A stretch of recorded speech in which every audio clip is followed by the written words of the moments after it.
आज करते हैं next principle of association of events happening और not happening. If an event A can occur in m ways, ये कह रहा है कि मैंने कहा कि जैसे तुम्हारी क्लास के बच्चे हैं, ठीक है, मंडे को तुम्हारी क्लास होती है, 10 बच्चे आने हैं, कितने आए, एम वेज से आ सकते हैं 10 बच्चे, कोई भी आ सकते हैं, ठीक है, जैसे 60 बच्चे हैं तो 60 में से 10 कोई भी आ सकते हैं। तो वो कह रहा है एक तो ये इवेंट है A, it can happen in m ways and there after another event, कोई भी बी इवेंट है, मतलब एक तो 10 उन ग्रुप में से आ सकते हैं जो कि तुम्हें असाइंड है ऑलरेडी। जैसे मंडे ट्यूसडे को तुम्हारे फर्स्ट मंडे को आते हैं 1 to 15 रोल नंबर। दूसरा चांस क्या है, 15 to 13 भी आ सकते हैं। तो बी हमारा एक ऐसा इवेंट हो गया जो इंडिपेंडेंट है ए पे, लेकिन हैपन हो सकता है in n ways. Then both the events A and B can occur in m into n ways. तो हमारा क्या है, 30 बच्चों में से हमारे कोई भी बच्चे आ सकते हैं, या तो ए जिनका ग्रुप असाइंड है मंडे ट्यूसडे, या फिर वो जिनका असाइंड नहीं है। This principle is called the principal of association of events. This principle can also be further generalized to any number of events independent of one another. The following example will make the application of principle clear. देखो example से देखते हैं कैसे। There are 8 seats in a second class compartment. एक second class compartment है, train में लगा लो, जहाँ पे 8 सीट है। In how many ways can 2 men occupy any 2 of seats?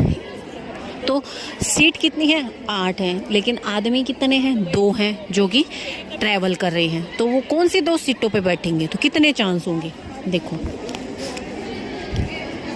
8 seat है और पीपल मैंस कितने हैं, मैंस है 2।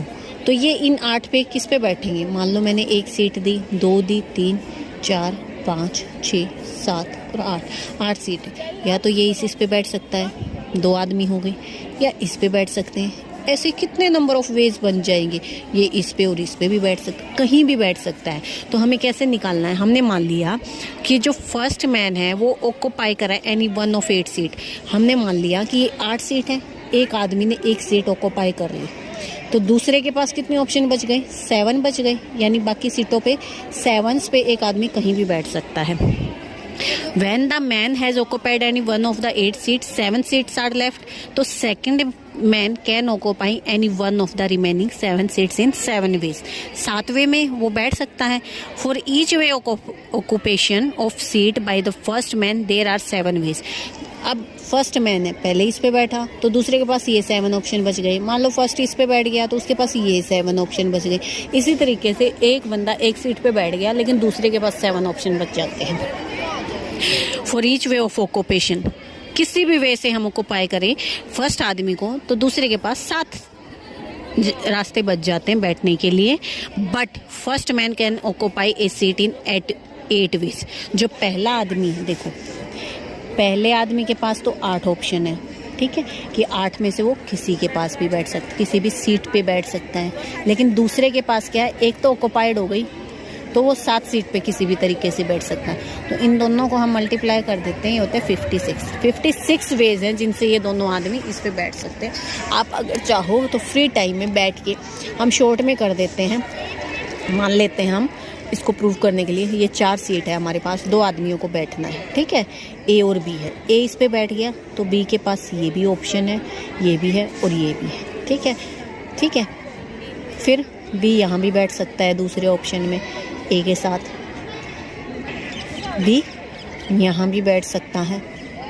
कितने ऑप्शन बच गए, देखो ए जब यहाँ बैठा तो बी यहाँ बैठ गया, यहाँ बैठ गया, यहाँ बैठ गया, 3 सीट बची थी ना उसके पास, तो नंबर ऑफ वेज 3 हो गई। ए अगर यहाँ बैठ जाता है तो भी उसके पास नंबर ऑफ 3 हो जाते हैं। इसी तरीके से ये कितने हो जाएंगे कि ये एक पे बैठ गया, दैट इज़ उसके पास तो 4 ऑप्शन थे, इसके पास तो 4 है ना, इस पे किसी पे भी बैठे, और इसके पास 3 ऑप्शन और बच गए तो 12। अब नंबर ऑफ वेज बना के देखना, ये 12 ही आएंगे और ऐसे ही ये 56 आएंगे। फिर आता है 3 books are selected to be selected from a collection of 6 books. ये कह रहा है 6 बुक्स हैं हमारे पास टोटल, उनमें से 3 को सेलेक्ट करना है। In how many ways can this can be done, कितने वेज से ये किया जा सकता है। देखो 6 बुक थी, ठीक है, हमने पहली बुक निकाल ली, तो दूसरी बुक निकालने के कितने चांस बच जाएंगे? 5 में से कोई भी आएगी। पहली बुक निकलेगी एनी 6 बुक्स में से। So first book can be selected in 6 ways. 6 way से पहली बुक निकल गई। फिर दूसरी बुक निकालेंगे, उसके पास 5 ऑप्शन बचेंगे, तो 5 वे से निकलेगी। तीसरी बुक हमारी 4 वे से निकलेगी। इनको मल्टीप्लाई कर देंगे तो हमारे नंबर ऑफ वेज आ जाएंगे। यानी हम 120 वेज से 6 में से हम 120 वेज से 3 बुक्स निकाल सकते हैं। ठीक है, बुक्स 1 2 3 4 5 6, या तो ये 3 ले ली, या तो ये 3 ले ली, फिर ये 3 ले ली, फिर ये 3 ले ली। इस तरीके से 120 वेज बचेंगे हमारे पास। ठीक है, how many different number of 2 digit can be formed with the digit. ये हमारे पास 6 डिजिट गिवन है। ये कह रहा है कि हमारे पास 2 डिजिट का नंबर हमें बनाना है, तो कितने नंबर बन जाएंगे टोटल अगर हम किसी भी डिजिट को रिपीट नहीं करते। रिपीट मतलब 1 अगर एक बार आ गया तो दूसरी बार 1 नहीं आएगा, 11 नंबर बनेगा ही नहीं। अगर 2 एक बार आ गया तो वो 1 आएगा, दूसरा 2 आएगा, 3 आएगा, 4 आएगा, 5 आएगा या 6 आएगा।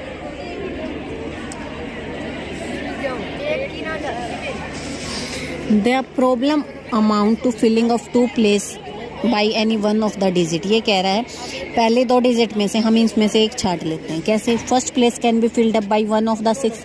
तो जो पहला प्लेस पे है उसके पास कितने ऑप्शन बचते हैं? 6 बचते हैं। नंबर ऑफ वेज पे वो भरा जाएगा 6 में। देखो 2 डिजिट है, एक 1s प्लेस है, एक 10s प्लेस है। ठीक है, 2 डिजिट है। नंबर हमारे पास है 3 4 5 और 6 है। तो यहाँ 1s प्लेस पे हमने मान लिया या तो 1 आ गया या तो 2।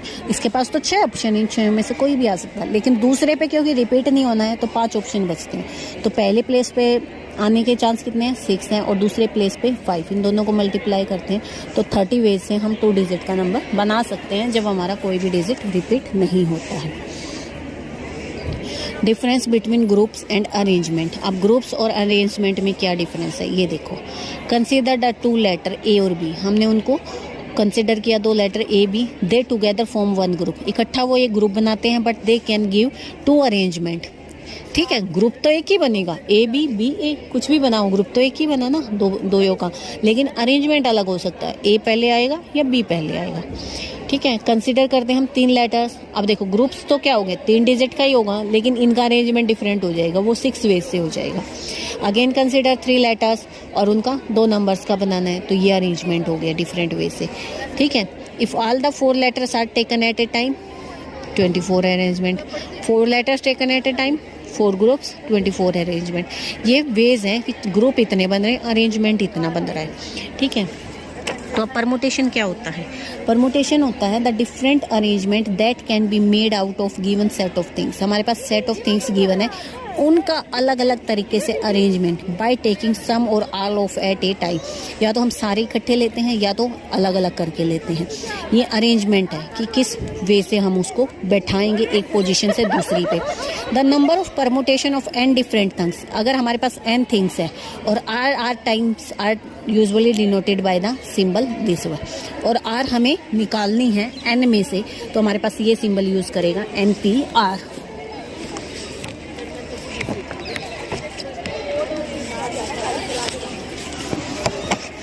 क्या हो जाएगा ये? हम डिनोट करेंगे NPR, मतलब n थिंग्स है और r हमें निकालनी है एट ए टाइम।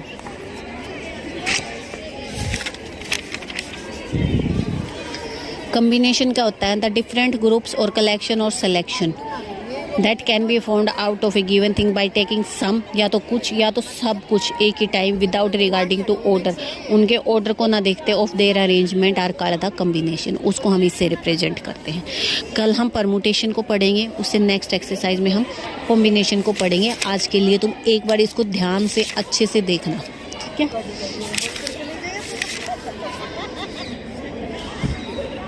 आज हम करेंगे, ये हमने पढ़ा था, आज हम करेंगे, यहाँ तक कल पढ़ लिया था परमुटेशन क्या होता है और कॉम्बिनेशन क्या होता है। आज करेंगे परमुटेशन के बारे में। पहली एक्सरसाइज हमारे परमुटेशन के ऊपर है। Permutation of things all different. क्या होना चाहिए? हमेशा डिफरेंट होनी चाहिए। कोई भी टर्म जो है हमारी, कोई भी नंबर है, कोई भी डिजिट है, कोई भी कलर है, वो हमारा रिपीट नहीं होना चाहिए। जैसे मैं तुम लोगों को बोलती हूँ कि मैंने 5 बॉल रखी हैं, पांचों अलग अलग कलर की हैं, red, blue, black, orange, yellow, और आपको एक बॉल निकालनी है, तो कितने चांस हैं कि मैं कौन सी बॉल निकालूंगी, मतलब कौन से कलर की आएगी। तो एक टाइम में एक ही कलर की बॉल आएगी। अगर उसमें येलो कलर की 2 बॉल हैं तो वो फिर कॉम्बिनेशन बन जाता है। ठीक है, रिपीट नहीं होना चाहिए।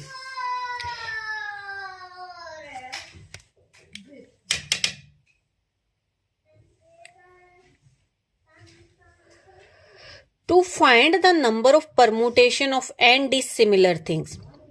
अगर इसको पढ़ेंगे तो आप कंफ्यूज हो जाओगे, इसलिए ध्यान रखना है, एक फार्मूला याद रखना, NPR।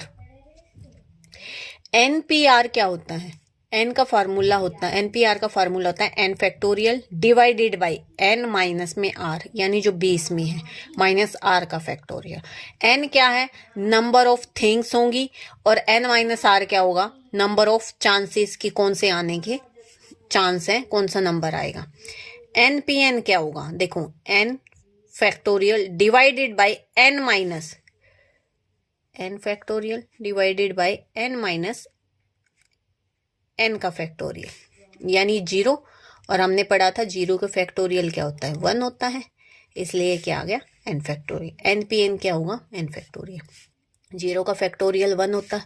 ठीक है, फ्रॉम थर्ड, ये जो हमारी थर्ड इक्वेशन है, ये NPN क्या आ गया? n factorial. अगर हम r को n पुट करते हैं तो ये आ गया ना, ये इसको इसने सिंप्लीफाई करके दिखा दिया, जैसे मैंने पहले बताया था। फिर आता है NPR। NPR को हम ऐसे भी लिख सकते हैं, n इंटू में n माइनस 1 और p of r minus 1। Hence to reduce the value NPR, इस वैल्यू में रिड्यूस कर सकते हैं। हो सकते हैं किसी क्वेश्चन में हमें कुछ सोल्व करना पड़ जाए तो हमें इसको इसमें रिड्यूस करना पड़े।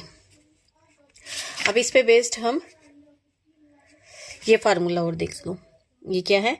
NPR n minus r plus 1 into में NPR, ये इक्वल होता है। ठीक है, ये डिड्यूस्ड वैल्यू है इसकी। सेम तरीके से NPR, एक ये भी फार्मूला होता है, n minus 1 p of r plus r into में n minus 1 p of r minus में 1 हो गया। अब करते हैं हम एग्जाम्पल। ठीक है, find the value of 7p3। 7p3 क्या होता है? NPR, इसको साइड में लिख लो, n factorial divided by n minus में r का फैक्टोरियल।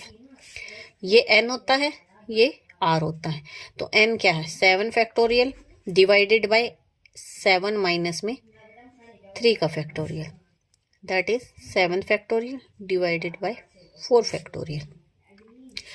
7 फैक्टोरियल बाय 4 फैक्टोरियल हो गया, दैट इज 7 को क्या लिख सकते हैं? 7 फैक्टोरियल को 7 into 6 into 5 into 4 factorial divided by 4 factorial. ये कैंसिल होंगे, इनको मल्टीप्लाई कर लेना। ये हमारा क्या आ गया? 7p3 आ गया। इसी तरीके से x plus 1p3, x plus 1p3 क्या हो जाएगा?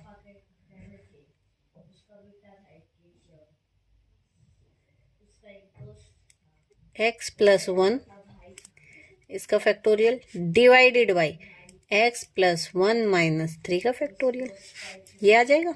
ठीक है, इसको एक्सटेंड कर दे। कैसे कर दे फैक्टोरियल को? इस वैल्यू में से एक एक घटती चली जाएगी। पहले एज इट इज x, फिर x प्लस 1 में से 1 गया, फिर x प्लस 1 में से 2 गया, और फिर x प्लस 1 में से 3 गया। यहाँ पे हम फैक्टोरियल रोक देते हैं क्योंकि हमारा डिनोमिनेटर ये और ये सेम है। इससे ये कट हो जाएगा, ये बच गया x प्लस 1 इंटू में x और x माइनस 1। इसको मल्टीप्लाई कर दो या फिर इसको यहीं छोड़ दो। फिर आता है फाइंड n। इसमें से हमें n की वैल्यू निकालनी है, जबकि हमारे पास ये 10p n minus 1 11p n minus 2 का रेशियो गिवन है 30/11। क्या है? 10p n minus 1 divided by 11p n minus 2, ये इक्वल है हमारा 30/11 के। इसको क्या लिख सकते हैं? 10 factorial divided by 10 minus n plus 1 का फैक्टोरियल। माइनस माइनस क्या होता है, प्लस होता है ना, प्लस हो गया, डिवाइडेड बाय 11 फैक्टोरियल और 11 माइनस n प्लस 2 का फैक्टोरियल। ठीक है, ये ऊपर चला जाएगा, इसको नीचे ले आओ, कैसे भी कर लो। तो ये हो गया 10 फैक्टोरियल इनटू में 10 माइनस n प्लस 1 का फैक्टोरियल डिवाइडेड बाय 11 को लिख सकते हैं 11 इंटू 10 फैक्टोरियल।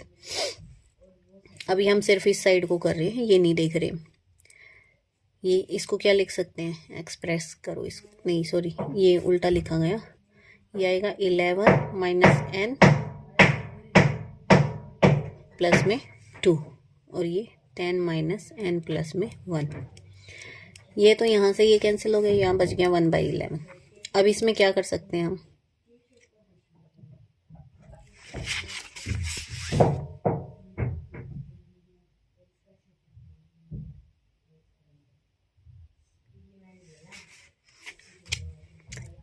ऐड किया, क्या बच गया 13 माइनस n का फैक्टोरियल। ये क्या बच गया 12 माइनस n का फैक्टोरियल। अब इसमें से -1 करेंगे, इसका फैक्टोरियल देखो, या तो इसका खोल लेंगे या तो इसका, कुछ ना कुछ हमें कट भी करना है, तो इसलिए हम इसको खोलते हैं क्योंकि हमें 12 लेके आना है। तो इसको खोल लेंगे तो नेक्स्ट टर्म क्या हो जाएगी 13 माइनस n माइनस 1 और 13 में से 1 जाएगा तो 12 माइनस n का फैक्टोरियल। ये कैंसिल हो जाएगा, ये बच गए। ये किसके इक्वल है 30/11 के। अब देखो हमारा 13 माइनस n इंटू में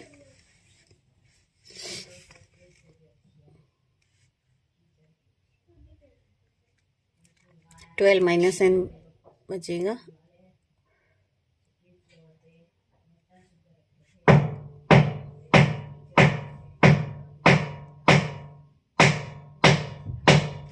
1/11 बचेगा, ये 30/11।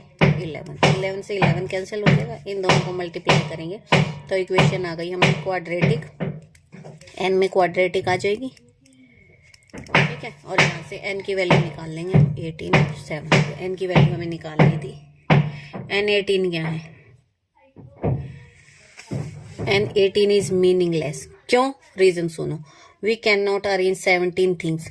हम 17 चीजों को 10 आउट ऑफ 10 तरीके से, देखो क्या है, चीजें कितनी थी 10, और अगर n आ रहा है 18 तो n पुट करते हैं, तो हम 10 चीजों को 18 वे से अरेंज नहीं कर सकते क्योंकि रिपीटेशन नहीं होना। 10 चीजों को 10 वे से ही अरेंज कर सकते, इसलिए n की वैल्यू हम 7 लेके चलेंगे, इसलिए n की वैल्यू 7 हो जाएगी। Find the total number of signals that can give with 6 dissimilar flags. 6 dissimilar flags हैं, तो ये कह रहा है कि हम सिग्नल्स निकाल लेंगे कि एक तरीके का फ्लैग से सिग्नल कितने पॉसिबिलिटी है। तो पहले हम क्या निकालते हैं, जब हम 1 फ्लैग की सिमिलरिटी देखते हैं तो यानी टोटल फ्लैग्स हैं 6 और पॉसिबिलिटी किसकी है 1 की है, तो ये आ जाएगा 6 फैक्टोरियल डिवाइडेड बाय में 5 फैक्टोरियल, तो इनटू में 5 फैक्टोरियल, ये कैंसिल।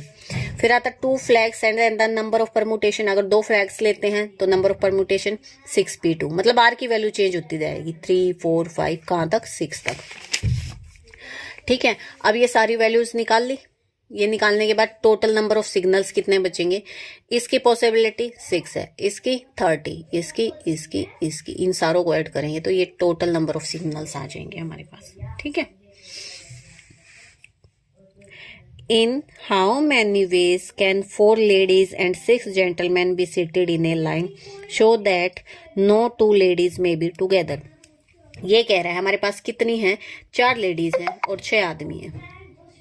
ठीक है, तो उनको एक लाइन में बिठाना है और ये ध्यान रखना है कि कोई भी 2 लेडी साथ में नहीं बैठेंगी। 2 लेडी साथ में नहीं बैठेंगे तो इसका मतलब ऑल्टरनेट है, एक आदमी है एक औरत है, एक आदमी है एक औरत है। तो लेट 6 जेंटलमैन, G4 हो गया जेंटलमैन्स के लिए, वो पहले हमने उनको बिठा दिया 6 प्लेसेस पे, तो उसकी कितनी पॉसिबिलिटी है 6 फैक्टोरियल वेज से वे बैठ सकते हैं ना। एक यहाँ बैठ गया तो ये पांचों कहीं भी बैठ सकते हैं। इस तरीके से 6 फैक्टोरियल वेज है हमारे पास उनको बिठाने के, यानी 720 वेज है। फिर when the gentleman have been seated, जब ये जेंटलमैन हमारे बैठ गए हैं, 6 बैठ गए, तो 4 लेडीज को हमें एडजस्ट करना है। बी सीटेड एनी 4, किसी भी 4 पोजीशन पे, और वो इकट्ठी नहीं होनी चाहिए। तो या तो यहाँ हो जाएंगी, या तो यहाँ हो जाएंगी, या तो यहाँ से शुरू हो गया 1 2 3 4 आ जाएंगी, या फिर यहाँ से शुरू हो गया 1 2 3 4। लेकिन कितनी पॉसिबिलिटी है, क्या है, पोजीशन देखो पहले कितनी है।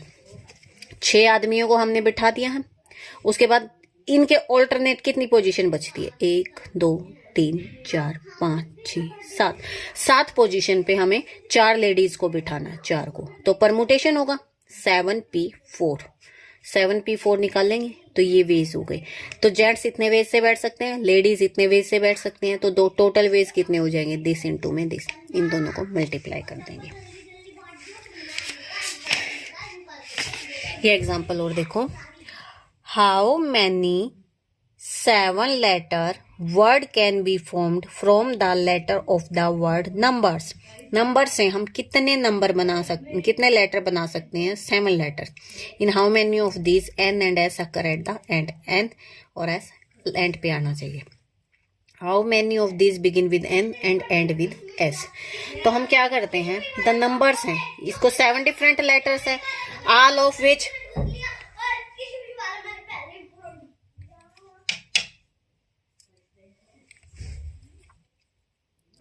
All of which are to be arrange. तो रिक्वायर्ड नंबर ऑफ लेटर्स कितने हैं, 7 फैक्टोरियल वेज, मतलब हमें इतने अरेंजमेंट मिलेंगे इस लेटर को अरेंज करने के। Now and place will be reserved, ये कह रहा है या तो एन से या तो एस से। तो बच गए हमारे पास, ये कह रहा है एंड प्लेसेस, एंड प्लेस पे या तो एन आएगा या तो एस। इनको भी देखेंगे, अरेंज कर सकते हैं इनको डिफरेंट वेज से। तो पहले हम हमारे पास 5 लेटर बच गए, तो 5 को कितने वेज से हम रिप्लेस कर सकते हैं, प्लेस कर सकते हैं, फैक्टोरियल 5 फैक्टोरियल वेज से। जो ये लेटर्स हैं इसको 5 फैक्टोरियल वेज से हम अरेंज कर सकते हैं, यानी 5 फैक्टोरियल यानी 120। अब एन और एस भी तो आपस में इंटरचेंज हो सकते हैं ना, इसने कहा या तो ये एंड में होगा या तो ये होगा। तो ये दोनों आपस में कितने पोजीशन कर सकते हैं, 2 factorial, 2p2, that is 2 factorial, 2 ways से। तो रिक्वायर्ड नंबर ऑफ एन और एस एंड पे आएंगे तो कितने हैं, एक तो 5 जो हमारे लेटर्स थे वो थे अपने वेज से ही वो सेट हो रहे थे, दैट इज 120 वेज से। और फिर एन और एस आपस में 2 फैक्टोरियल वेज से, इन दोनों को मल्टीप्लाई किया, ये आ गया।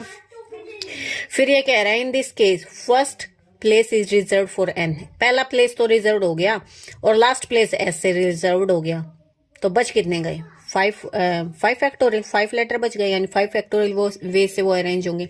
अब की बार एन और एस में नहीं इंटरचेंजिंग होगी, क्योंकि इन्होंने कह दिया लास्ट में एस आएगा और फर्स्ट में एन, तो बीच में जितने लेटर्स बच गए उनको अरेंज करना है 120 वेज से। ठीक है।